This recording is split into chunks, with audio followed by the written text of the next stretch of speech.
Hello, my name is Guy Accardi, and welcome to Nassau BOCES Parent EDU, where I will be hosting today's workshop, Why is the State Changing Math Again? I am a program specialist for mathematics here at Nassau BOCES. I have over 15 years of experience teaching mathematics at the middle school and the high school level.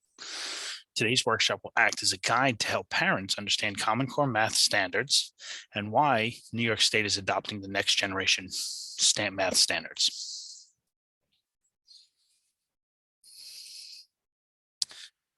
What I'd like to cover today, our overview, what you can expect to take away from our session today is number one, understand the origin of the Common Core initiative. Where did it come from? Why did it come about? We're going to analyze the benefits of the Common Core math standards. We're going to understand why the Common Core implementation struggled to be successful. We're then going to explore how next generation math standards will address these deficiencies in the Common Core math standards. We'll have a quick review of next generation learning standards, implementation timeline rather, and then briefly explore some parent resources to help students at home. All right, so some resources that you'll be able to access to help you with any questions you may have at home. All right, so a brief history.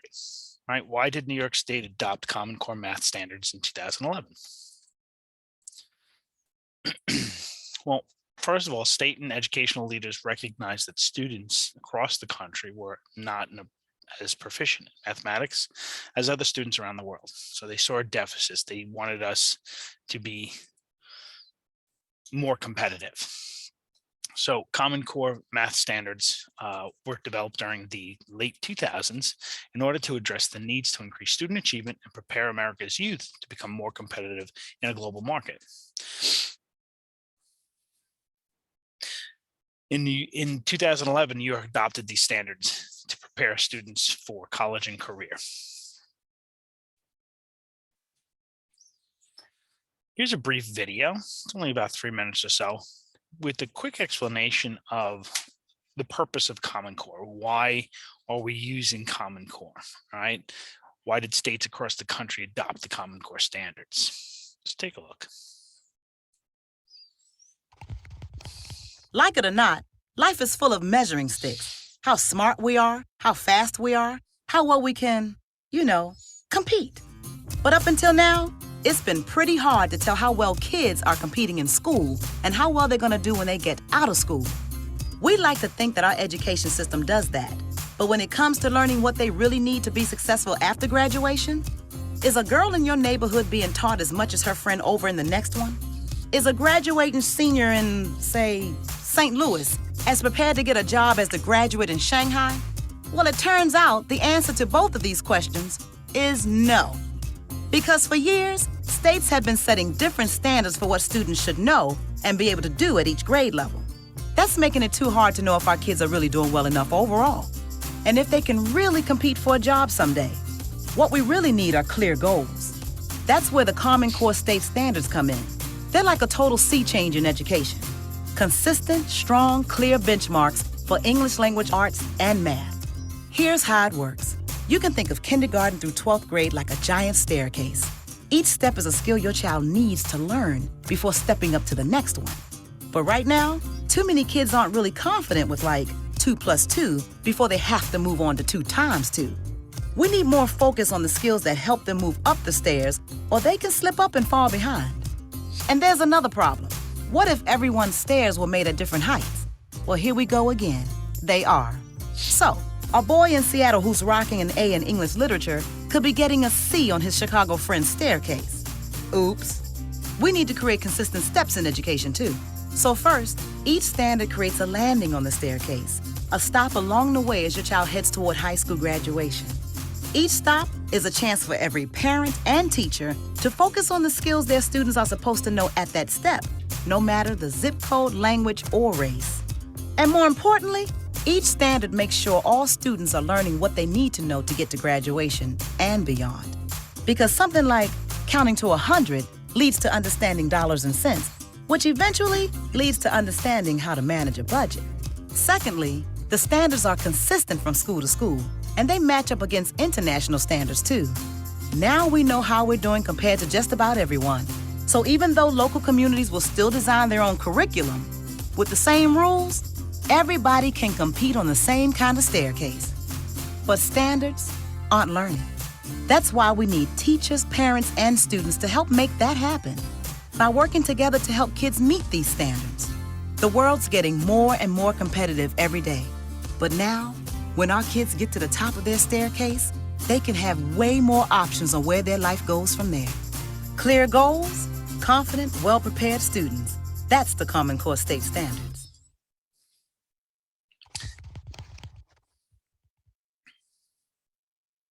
So I thought that that was a really good explanation of where the Common Core State Standards came from, what their purpose was, and to know that it was from a good place.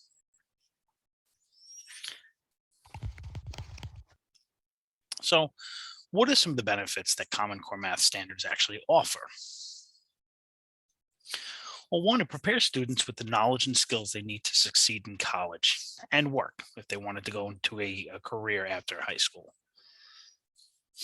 It provides educators, parents, and students with clear, focused guidelines and standards. It sets consistent expectations regardless of where the students are from, regardless of where they live, anywhere in the country for the most part. Includes both knowledge and application of the subject area. It builds upon strengths and lessons of current state standards and standards of top performing nations from all over the world. They're based on real world application. And they're evidence and research based with guidance on topics to include, when to introduce content, and coherence/focus. This is right from the Parents Guide to Common Core Learning Standards, which was created by the New York State PTA and NYSET, New York State Union of Teachers. I have that link in the resources that you'll be able to access and read the whole document. So why have teachers and parents resisted Common Core Math standards, right? We've had all these issues. We've heard all these good things about Common Core. Why was there such resistance to them? Well, the teachers felt that the standards were implemented. When they were implemented, there was no resources that had been developed for teachers to use in their classrooms. The standards were not a curriculum as opposed to really just guidelines to teach different topics and what we're expecting students to be able to perform.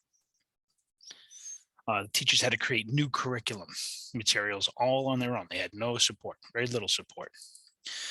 Teachers scrambled to prepare students for the new assessments that were being administered. So they completely jumped right into the new standards, and the assessments were addressing those new standards. Parents, on the other hand, were frustrated because some of the methods used to teach basic math concepts were different than what they were used to. Some felt that it was an overreach of the government, the federal government, overreaching and requiring the different states to do what they wanted the states to do. And many parents didn't know how to help their children with their own homework. Parents were struggling. The kids were having a difficult time, and so were the parents. So these were a few of the complaints that both parents and teachers had with Common Core, which led to an uprising and protest with the Common Core standards in New York State.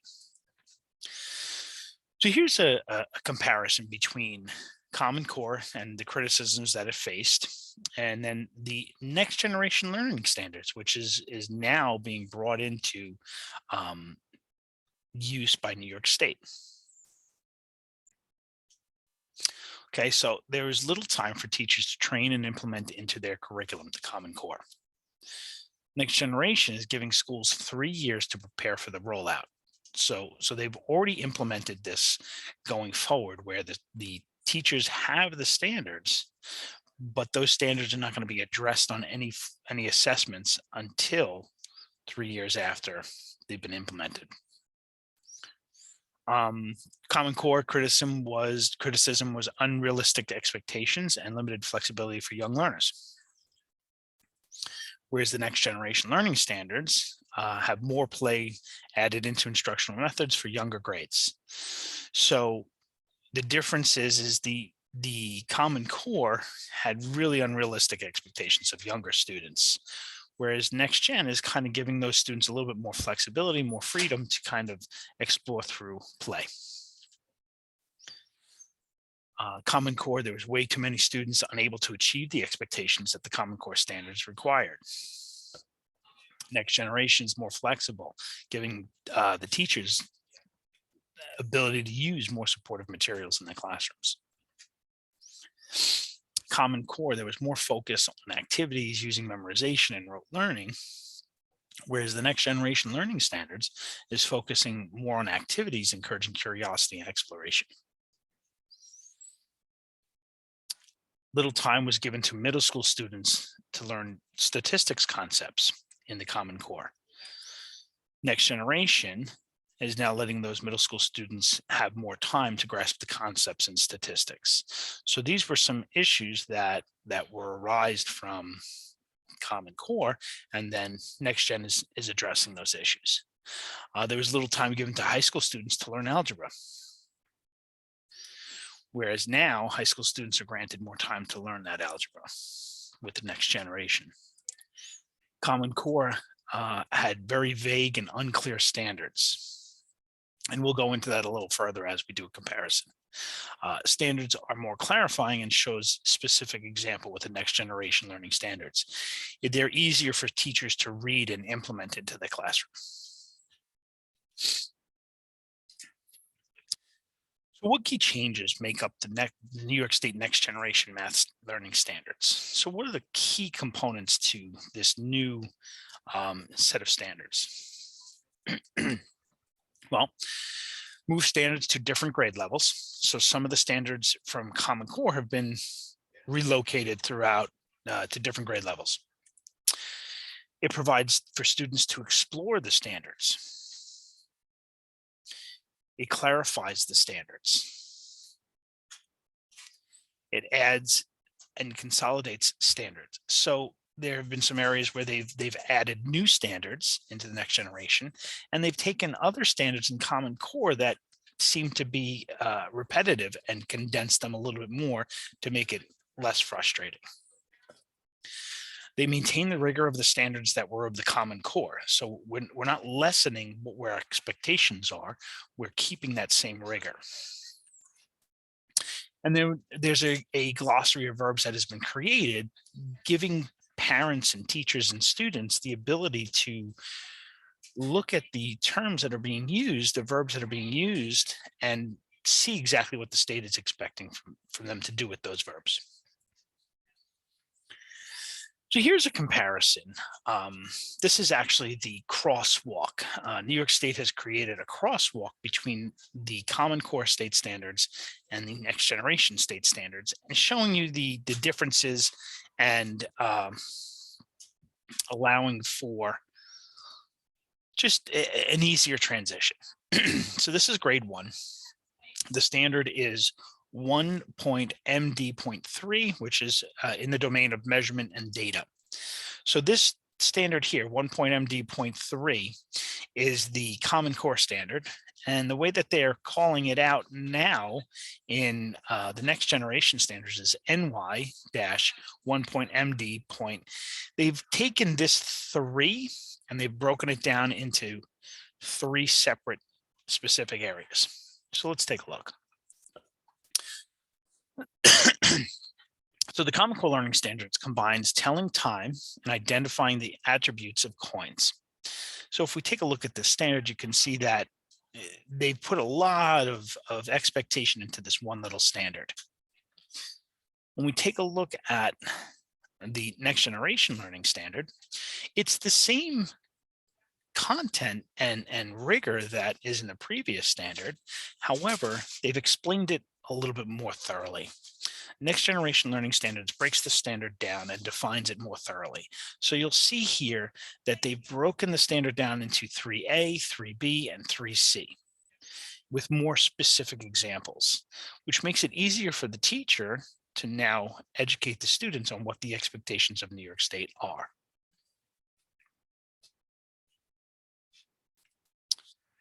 Here's another example from grade 4. And this is again in measurement and data, right? This is 4.MD.1 versus NY-4.MD.1. And you'll see here on the left side is the Common Core standard. Common Core Learning Standard defines what is required for the standard. However, it is not well organized. It's in paragraph form. It just rambles on. It's very difficult to see what is actually expected. Whereas when we look at the next to it, the Next Generation Learning Standard basically states the same expectation. There's really not much different. You can see a little cross out here on the Common Core, but the standard is the same. Their expectation is the same. It's just a lot clearer. There's more examples written out and in a clearer, more visual way. Here's another example from grade 8. Okay, so we have the standard here is 8.SP.4, which is in the domain of statistics and probability. Now, if you take a look, this standard here in 8th grade says Common Core Learning Standard defines what is required for two-way frequency tables. If you look to the right, it says the standard was removed. So it wasn't completely eliminated. It was just removed from the 8th grade curriculum. And it was placed in Algebra 1, which is the 9th grade mathematics course. So the Next Generation Learning Standard removed the standard because this concept is introduced in Algebra 1. It was repetitive. It didn't need to be done. So they shortened up this standard and brought it into Algebra 1 and took it out of 8th grade. It won't be assessed in 8th grade.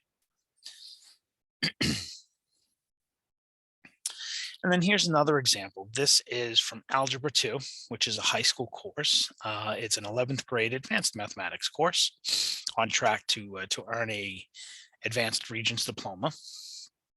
So if we take a look, you'll see here, the Common Core Learning Standards defines what is required using focus and directrix to write the equation of a parabola. And that's the standard here. Some of you may not know what this standard actually is requiring or even how to do this, but it is one of the concepts that was taught in Algebra 2 prior to Next Generation Learning Standards. And you'll see with the timeline as we get to it that this standard is still being assessed on the Algebra 2 Regents. However, the standard was removed. Okay, again, it wasn't eliminated completely. It was removed from the Algebra 2 curriculum. The standards. It says Next Generation Learning Standards removed the standard and relocated it into the New York State Plus standards. So now what are the New York State Plus standards? These are a series of different standards that is to enrich students' understanding of mathematics. So as they go forward, they're not going to be assessed on any of the Regents exams. However, they give teachers an opportunity to further the learning of the students. It allows them to move beyond what they've learned in the classroom to enrich what they need to learn. If you have students that are excelling beyond the standards, it gives the teachers the opportunity to challenge those interests. So here is the timeline. Okay, so this was put out by New York State. You can see up in the top right corner, it says revised April 2021. And this first one here is the first administration of grades 3 through 8 math assessment.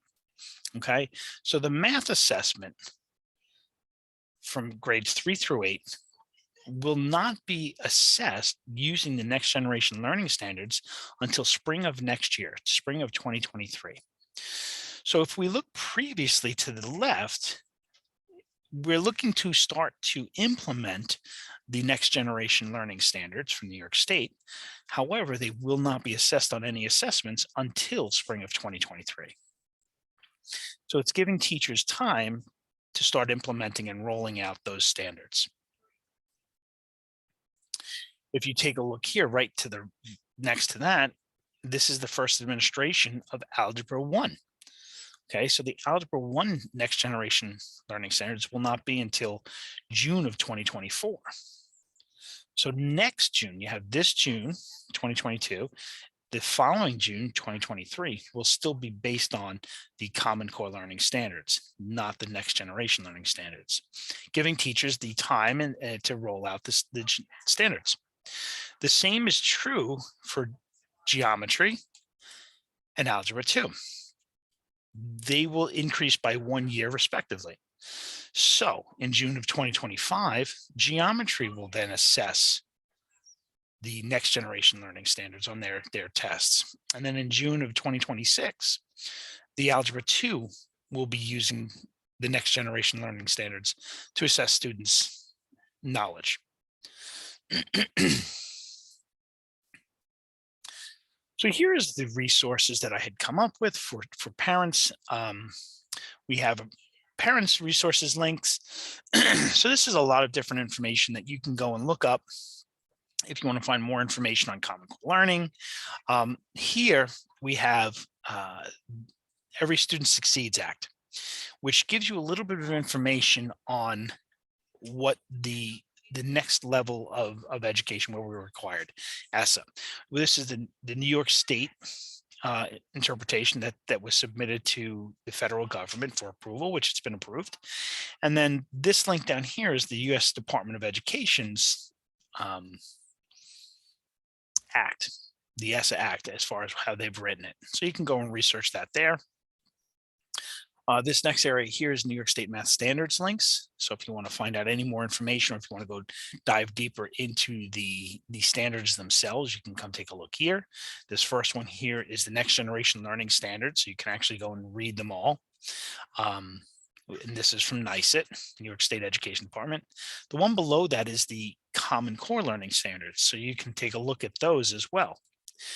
What I did here is I added the link where it's an actual crosswalk, where and that's what I did in the presentation today, where you can see the Common Core Learning Standards as they are now, and then the comparison to the Next Generation Learning Standards.